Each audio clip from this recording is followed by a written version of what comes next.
Ang lalim na ng tulay. Ayan oh, kakatakot.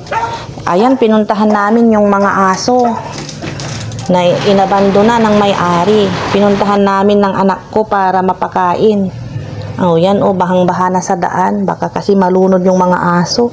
Kaya chine-check ko sila. At dinalahan na rin ng pagkain. Alam kong gutom na sila. Kasi ang ginaw-ginaw. Sa kakagabi naman, ginilid ko sila sa bandang loob. Kaya huwag kayong mag-alala kasi hindi naman sila nababasa kasi nilipat ko sila sa bandang loob ng bahay nila. Yan. Baka magalit yung may-ari ng bahay kasi nakialam na ako dito sa mga aso niya. Kawawa naman po kasi pag hindi ko sila pinakain. Kagabi nga iniisip ko sila, hindi ako makatulog, baka nalunod na sila. Kasi ulan ng ulan buong gabi. Mabuti at hindi naman naabot yung kwan nila, pinaglagyan ko sa kanila kagabi. Thank you Lord. Ayan, gutom na gutom sila oh. Gutom na gutom, kanin lang at kunting ulam. Gutom na sila, kawawa ang mga asong ito. Hindi pa naman bumabalik yung may-ari. Ito update mga friendship. Update. Huwag na kayong mag-alala kasi chine-check ko sila. Binabalikan namin.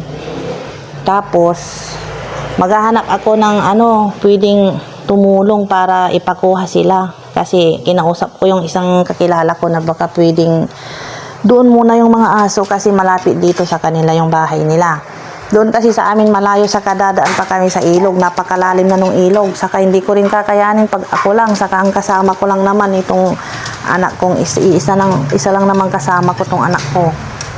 Hindi namin makakaya yung 4 na aso. Hindi kasi tumitigil ang ulan. Kawawa naman sila pag hindi namin sila binalikan. Baka malunod na sila dito. Abutin na yung kinaroroonan nila, yung lugar nila. Ayan oh. Gutom na gutom. Takot na takot ata sila nung pagdating namin kasi tumatahol sila. Ewan ko kung ano yung tahol nila.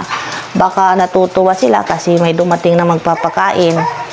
Dumating na naman kami parang kagabi. O kaya tumatahol sila kasi baka akala nila masama kaming tao. Depende kung anong iniisip ng mga aso. Tahol na kasi sila ng tahol pagdating namin. Masaya siguro sila kasi yung buntot nila, inaano nila, parang winiwiggle-wiggle nila yung buntot nila.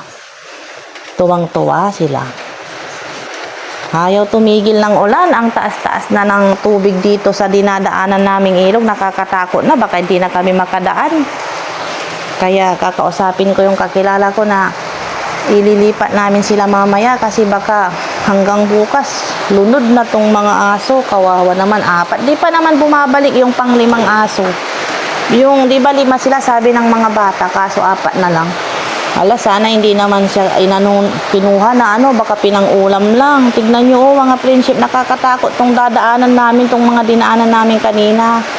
Napakataas kasi ng tubig na sa tulay, yung ilog umaapaw na. Sana makadaan pa kami. Nag-aalala ako dito sa mga aso. Dinamihan ko yung dinala kong pagkain. Pero dapat maisalba ko na sila hanggang mamaya kasi baka malunod na sila. Ako po ang gagawa nito. Huwag kayong mag-alala. Hindi ko sila pababayaan. Kasama ko tong anak ko. Kaming dalawa ang magsasalba sa mga aso.